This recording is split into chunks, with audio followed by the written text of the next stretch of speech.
So I'll just briefly introduce our two speakers today. So the main presentation is being given by Hitoshi Tanaka in Tokyo, and he's joined by Bill Hayton, who's actually in Colchester.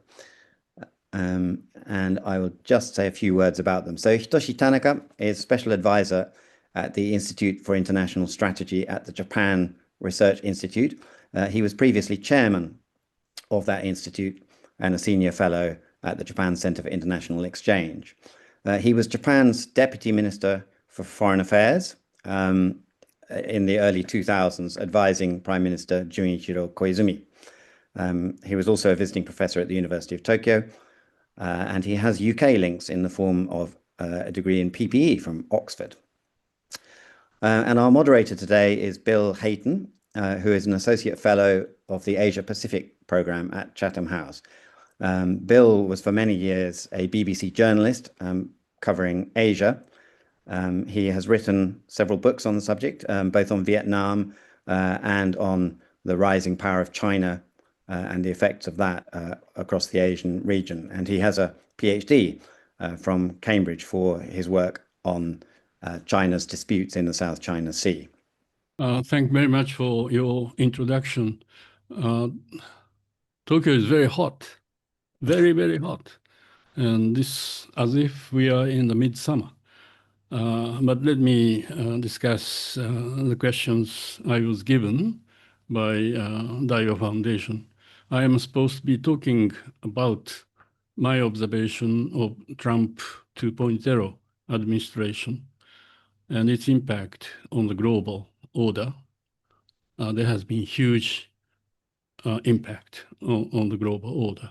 But I will also talk about its impact on East Asia, in particular, relationship between the Japan's relations with the United States, also the impact on Korean Peninsula and China as well.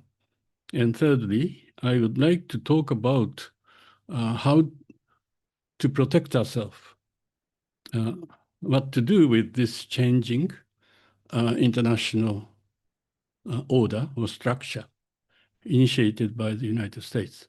So I am to talk about three subjects in 15 minutes, I suppose. Let me first talk about the Trump 2.0 administration and its impact on the international order. People say that it is to do with the way Trump handles domestic and international affairs. But I do think that this has the root causes in the American society.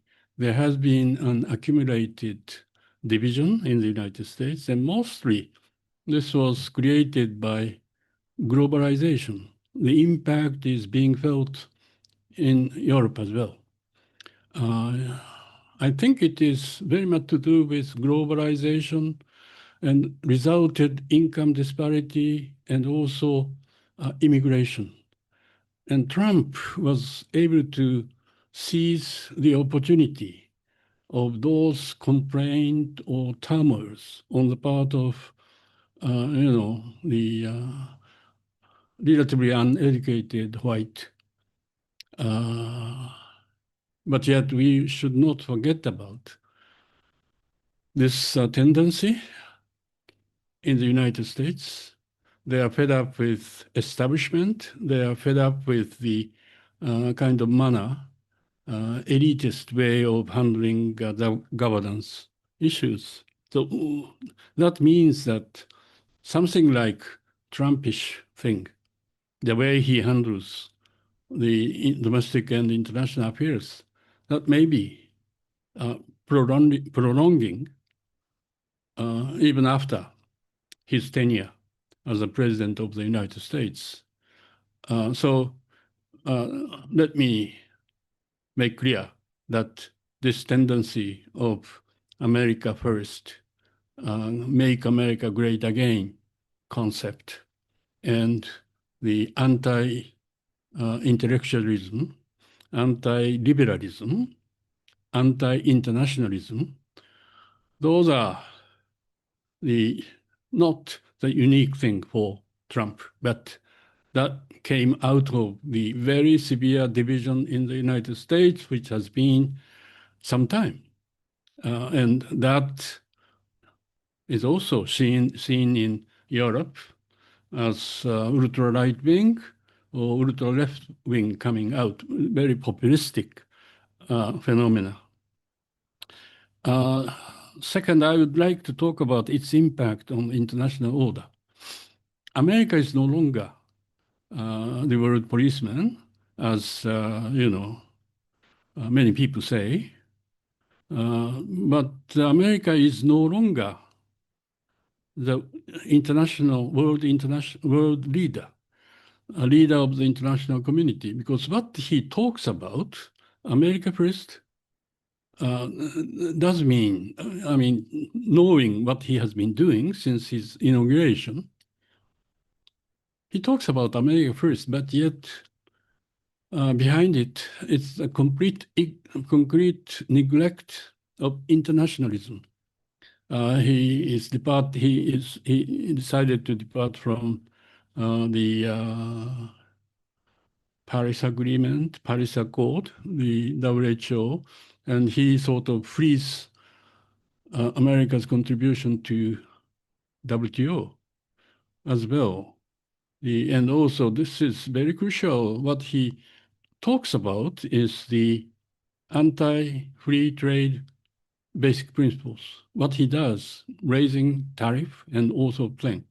And strange enough, we did conclude a bilateral kind of free trade agreement with the United States with Trump in the Trump 1.0 administration, 2016, I suppose.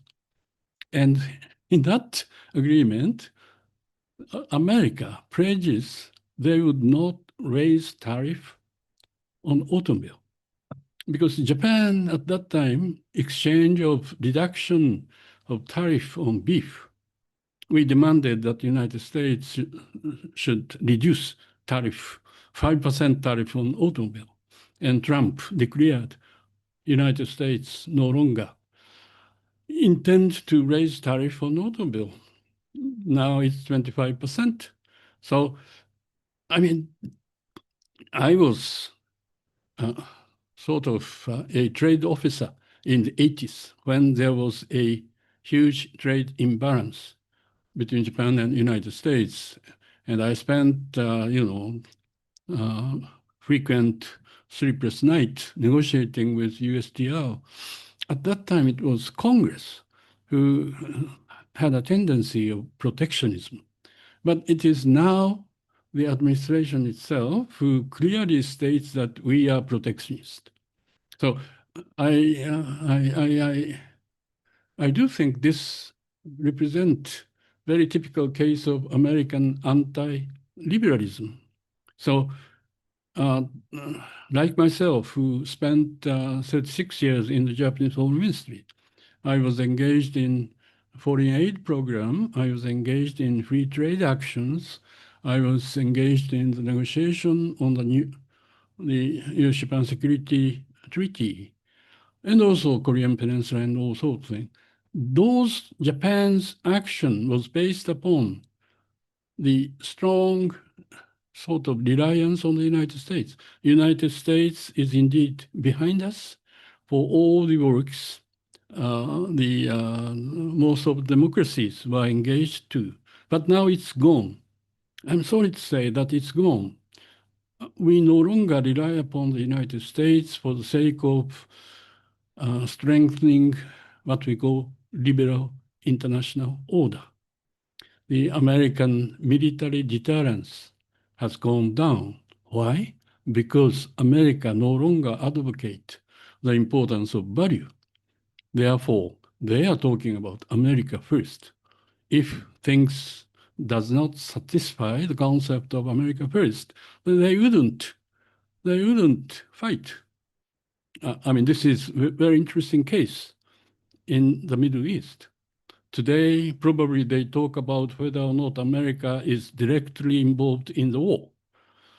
because in order to attack the nuclear facilities deep in the surface, they would have to use their weapon and their sort of airplane to drop the how do you call it, who could deeply penetrate into the nuclear facilities which left in deep in the. What is the sort of criteria for the United States to participate in that action? And I sometimes wonder, everything which is taking place in the Middle East, and it is appalling damage provided to civilians. And we thought that the international humanitarian law is something we have worked very hard since the end of the Second World War. But even if you look at the G7 declaration on Middle East, you sense very few in relation to the use of military forces and all sorts of things. Simply, I was a little bit surprised to see that G7 recognized the kind of defensive right on the part of Israel. So what I'm talking about is not entirely sure if the kind of basic disciplines, international laws, which have been created to support what we call international liberal order, the biggest nation on the earth has started neglecting all sorts of basic disciplines and all sorts of things. That is a bad news for us. Now, thirdly, let me talk about its impact on East Asia, on Japan. I talked about the possible impact on US-China relationship, the Korean Peninsula in particular, the North Korean. There is a lot of talk that things may move to sort of realize US-North Korea summit meeting. And more importantly, I would like to talk about Trump administration's impact on the alliance management between Japan and the United States.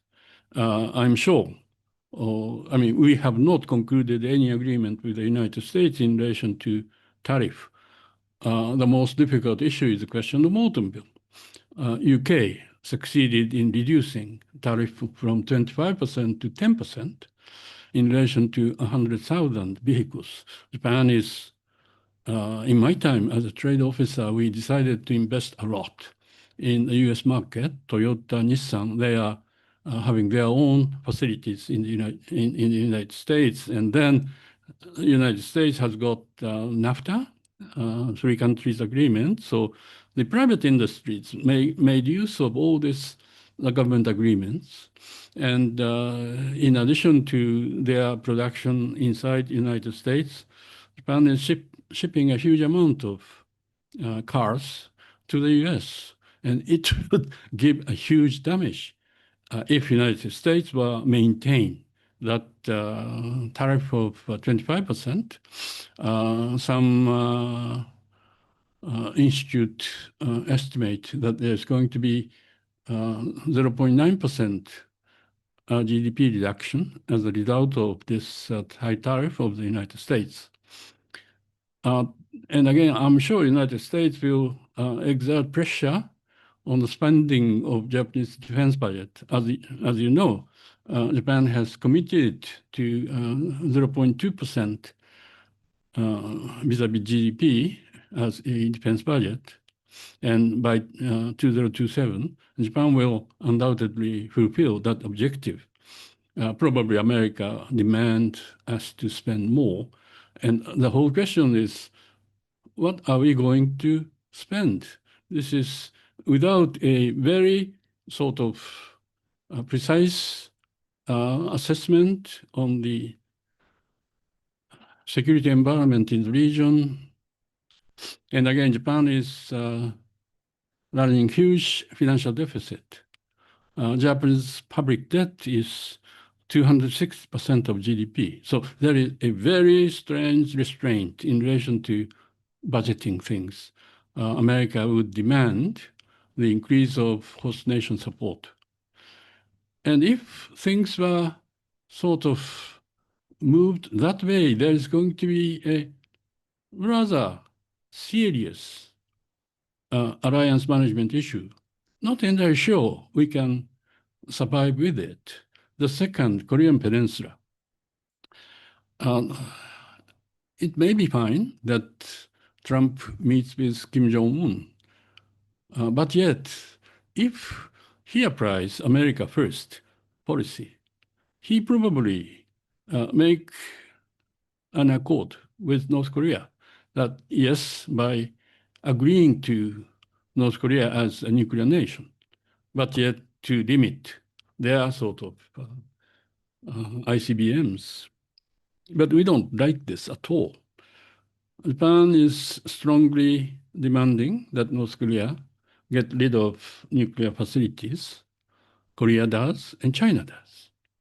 China is very much afraid of, by North Korea nuclearization, it will there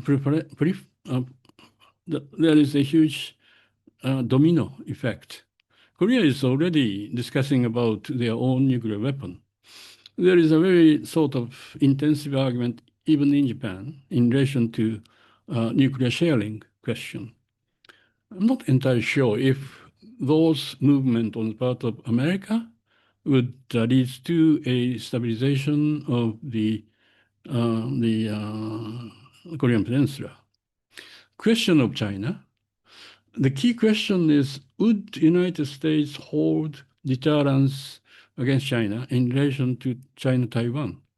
Not entirely sure. I'm not saying that we should see it, because once the China-Taiwan issue exploded, Japan would be the one who suffer from it a lot.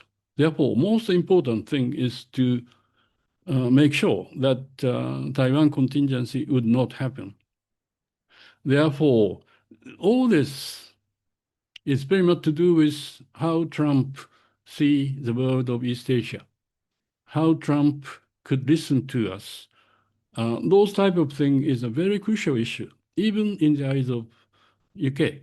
Now, third, let me finish with my statement by touching upon how to protect us. I think the key question is how strong alliance we could make, Japan and Europe, in particular UK, because UK doesn't like the way Trump handles international affairs, undoubtedly.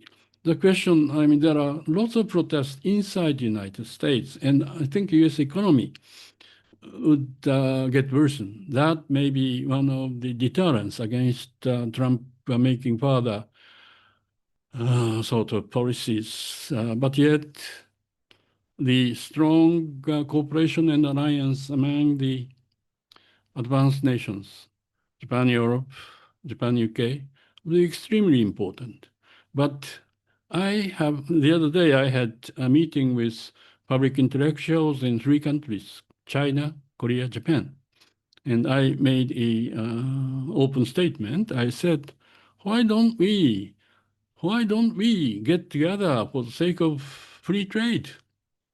Why don't we, UK is a member, why don't we get TPP expanded? TPP expanded. And I would like to see China, Korea, Taiwan inside TPP.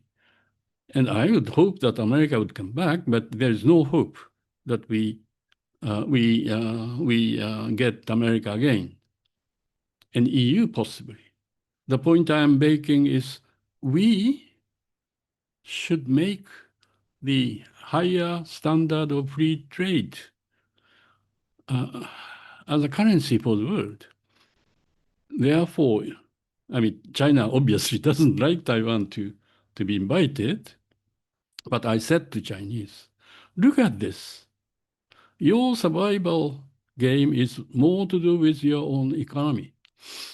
And you advocate the free trade, and as if China were a champion of free trade. And I said to them, look at this, the state companies, look at this spy espionage act, and there is a very few Japanese businessmen who would like to do business in China. So therefore, I think China needs to be further sort of reform. And TPP is the right vehicle for that. And Taiwan, let us see the precedence of the APEC, also the WTO. If China thinks it's more important for them to develop their own economy, to get into the international community for that, let's treat China and Taiwan as an economic entity. And TPP without Taiwan is not good. So I am advocating in Japan that we need to have a strong leverage against the United States, not for the sake of protesting them, for the sake of Japanese view to be heard from the United States. We need to be, UK, when UK is inside the European Union, has the strongest influence on the United States, because UK is, you have got lots of leverage. We need to use our leverage. We need to use the strong Japan's relationship with Asia as a leverage against the United States, not for the sake of,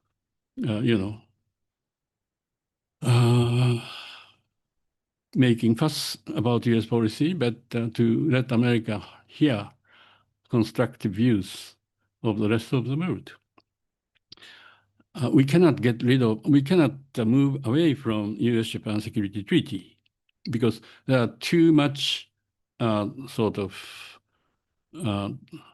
concerns provided to the rest of the region. Japan is already a strong military power as well, and it's a good thing for Japan to form a partnership with UK and Italy for the sake of developing new fighter aeroplanes. Good, that is also a part of leverage. I would very much like to see that to happen.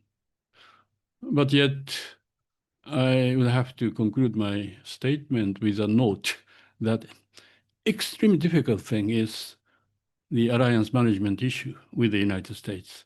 Extremely different, because the United States obviously take Japan granted. But now, because of the deed on the part of the United States, we no longer cannot be taken granted. I stop here. Thank you very, very much indeed, Tanaka-san. I was very impressed with your analysis, the fact that you rooted it in domestic changes in the United States and as a consequence of globalization, and spotted that the same kind of pressures are alive in Europe too. Before I heard what you were going to say, my question was going to be, do you think the old world can be rescued? But it seems fairly clear from your comments that you don't think that that's possible. You think that these are changes that will outlive President Trump and will continue with his successors. So I suppose just to kind of maybe position your comments, do you think your views, which I think are very well grounded, do you think they now form a consensus within Japanese policy-making circles? Am I to respond to your question? Yes, now? yes, please, yes, Okay. yeah. I think the answer is no. Answer is no. Probably the consensus in the Japanese community, kind of leadership community, is yes, we shall stick to the basic Japan's policy, which is reliance on the United States. Therefore, let us be a loyal partner of the US.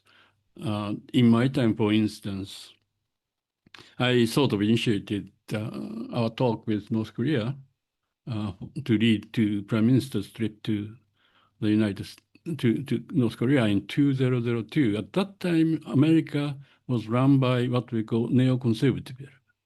And we received a strongest opposition from Dick Cheney, Vice President, and the Defense Secretary. But Koizumi was brave enough. He instructed me to talk to the top US administration and promise them, we shall not undermine United States interest, but we have our own agenda. Are you opposed to Japanese action to deal with Japanese own agenda?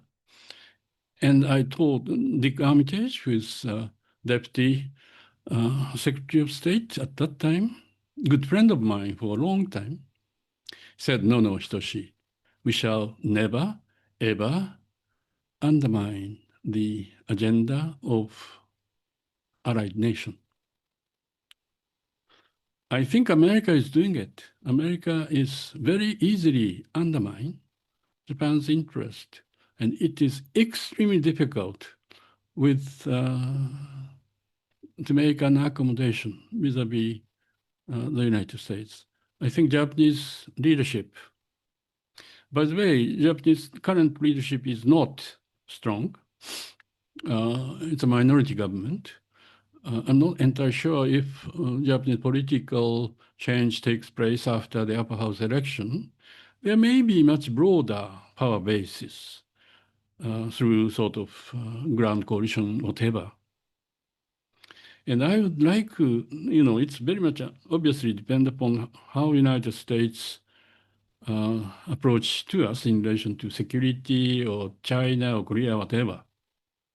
But there is a strong sort of trend in this country that we cannot survive without a strong support on the part of the United States. It is true. But what I am saying is current policy on the part of the United States is not good at all.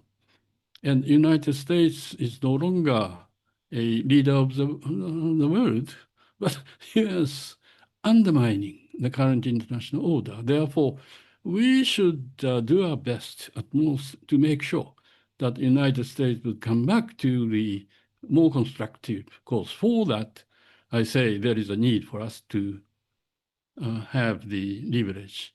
But I repeat it, no, there is no consensus for that. I would very much like to make it a consensus. So do you think, therefore, that current foreign policy planning in Japan is working along or working with a set of assumptions that no longer apply, and that therefore this might cause some mistakes in thinking and policy choices? In relation to foreign policy on the part of Japan, there has been remarkable change since 2012, when the Xi Jinping started his reign and Abe started Japanese. And since then, there has been a very strong movement toward away from engagement policy vis-a-vis China. At that time, America stated that no longer engagement policy works. Therefore, let us make sure that the United States, alongside with Japan, to make sure that containment policy works. So that's the reason why we advocated the Indo-Pacific strategy, which means that instead of, that Indo-Pacific strategy is more to do with the kind of way to cope with the one road policy on the part of China. We advocated open rule of law type communication cooperation in Indo-Pacific, including Australia and India. So there has been a remarkable change of Japan. And before that, Japan's policy to China is very, very accommodative. And now we have a juncture here. America is no longer minding of the peace and stability in the region. They are more mindful of their own interest and America First policy. How do we cope with it? America might sort of undermine the interest on the part of Japan and Korea in relation to North Korea. America, I don't know, might sort of reduce their deterrence capability vis-a-vis China.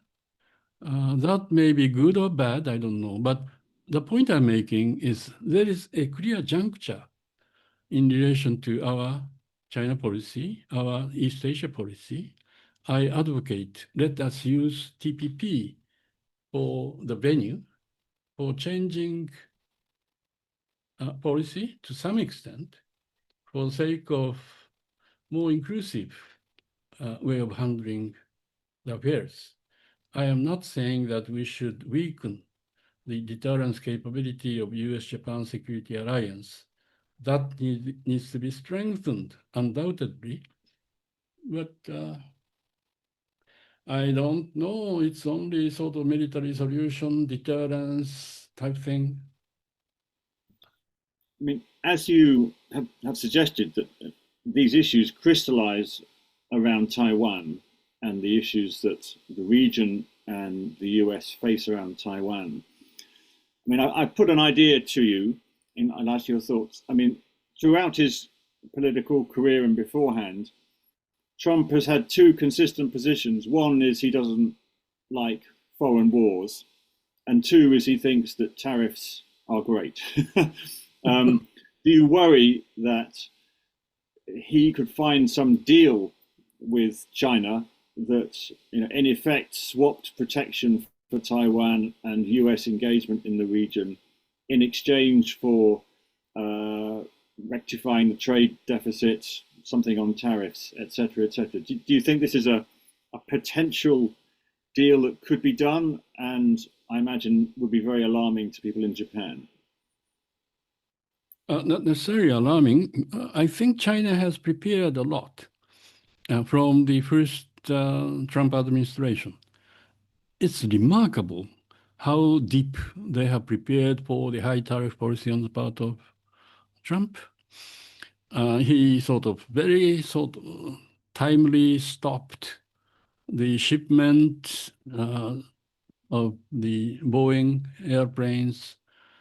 They sort of restricted the wear off type thing, and they demonstrated that the iPhone, 80% of iPhone is produced in China, and all sorts of things.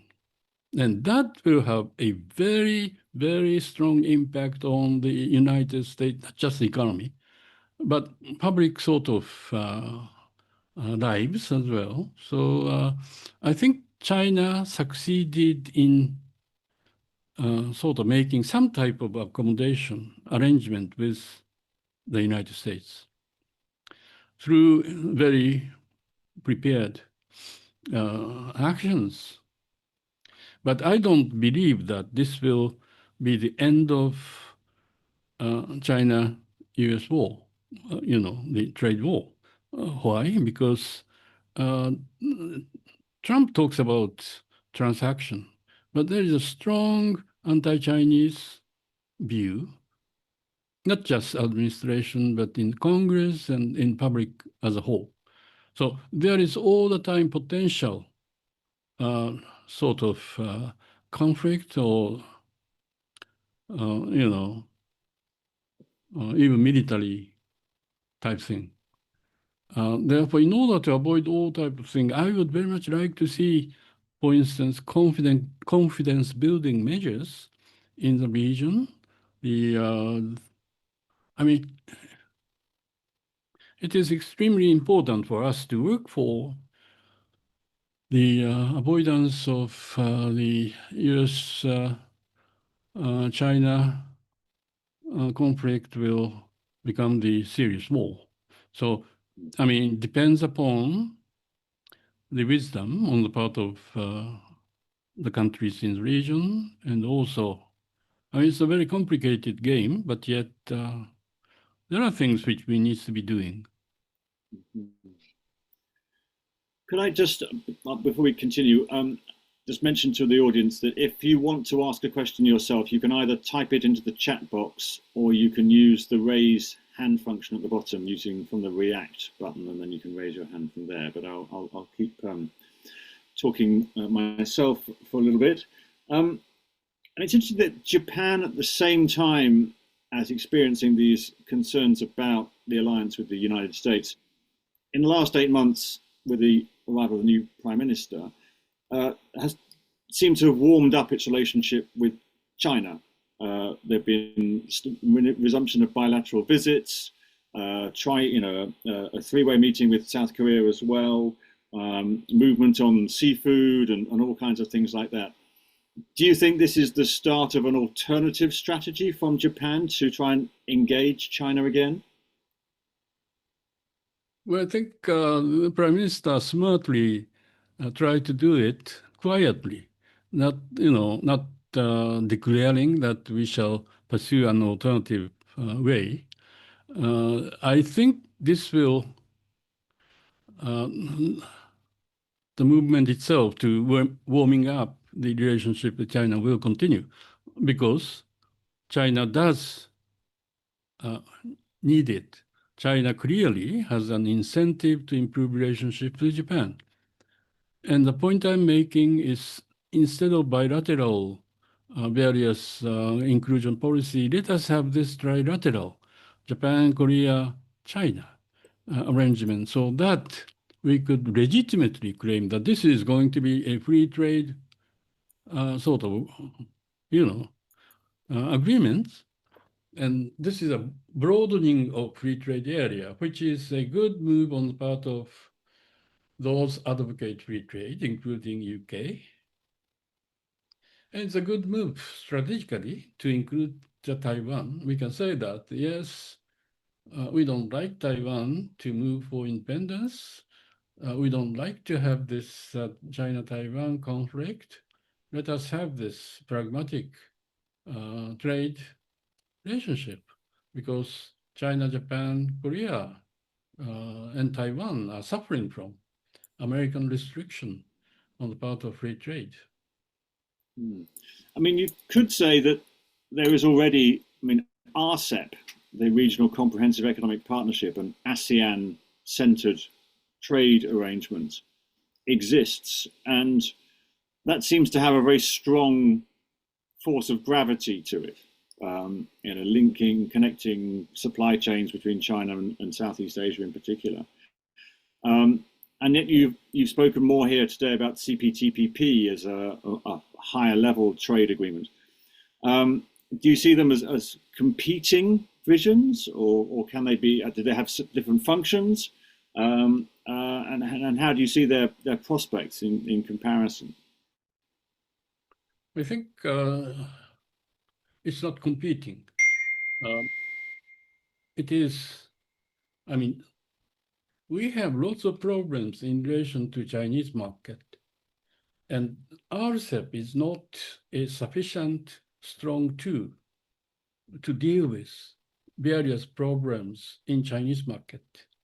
It's good for us to have it, but yet TPP is somewhat more sort of higher standard. Vietnam, when Vietnam was to enter into the agreement, they came to me saying that, are we okay with this, all the state companies? But yet I said to them that there is a time, certain sort of gradual process.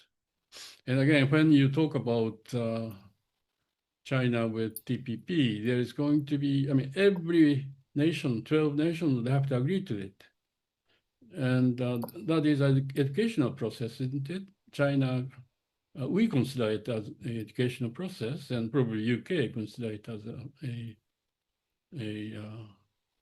educational process. That's, I think I said to them, you have to choose more higher standard capitalistic market system, or to see your decline in the economy, sort of coping with strong US-China trade war, and advocating unification of Taiwan. I mean, it doesn't serve to their objective of, making, I mean, Chinese has the same objective of make China great again as the United States. So to some extent, we need to serve to their objective as well. But, I would like to, help Japanese economy as well. That's, China is an important market. There's no question about it. Do you think, from where you're sitting, do you think the Chinese leadership feels vulnerable, or do you think they feel strong? I mean, you ask different people and you get a vision of the Chinese economy as either about to take over the world or about to collapse.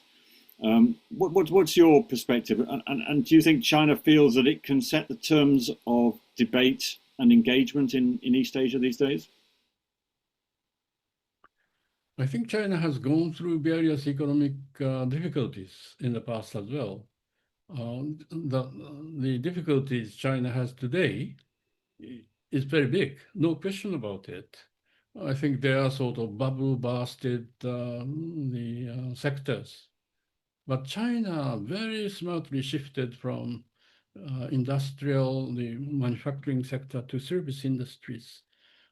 And again, good or bad, they are an authority, the communist authority, intervening into the management of economy. We say, oh, no, it's not good. But look at this agreement Nihon Setos, Japan Steel Company, concluded with the United States. And when I saw this agreement between the Nittetsu and US Steel, I was surprised. They call international safeguard agreements. It's more or less same as Chinese state industry, state companies. The government of the United States has an absolute right to dictate the name of the company, the amount of investment, all type of thing. So, I mean, this is the way America handles things. They are rich, they are strong, they are militarily strong, they are economically strong. And they think, by utilizing the huge US market and high tariff on steel, I mean, this is a very, very convenient for Trump administration in the United States, using Japanese technology for steel making and clearly getting the grip of the company. So China, the entire show, China has a huge problem in relation to the management of economy. I think China is more authoritarian, communist-controlled country. Therefore, they may be able to get rid of all the capitalistic problem they have. But I am saying somewhat inconsistent thing, because we would like to see a much more clear market in China. For that, we should have this TPP, and we should limit the sort of scope of state companies, state industries. But yet, there's no such thing, all or nothing. America is good, China is bad. No. So Mhm. I don't know. You have to engage, and you have to, yes. Obviously, different views. Obviously, different views. And most of the Japanese feel anti-Chinese sentiment is there. I am talking. Are you okay with this? Just, having anti-Chinese statement? Mm. Do Yeah, it. and obviously, if China were to adjust its economy so that it became a huge consumer as well as a huge exporter, then global relations would be very different. But there seems to be huge obstacles, for the Chinese Communist Party to transform the economy in that direction. I hope that everybody has taken some great lessons from what you've said. So thank you so much, Tanaka-sensei, for your contributions today. Thank you to everybody in the audience. Sorry we didn't answer all of the questions. It's been a great event organized by the Daiwa Anglo-Japanese Foundation, and thank you to everybody for taking part. Thank you very much.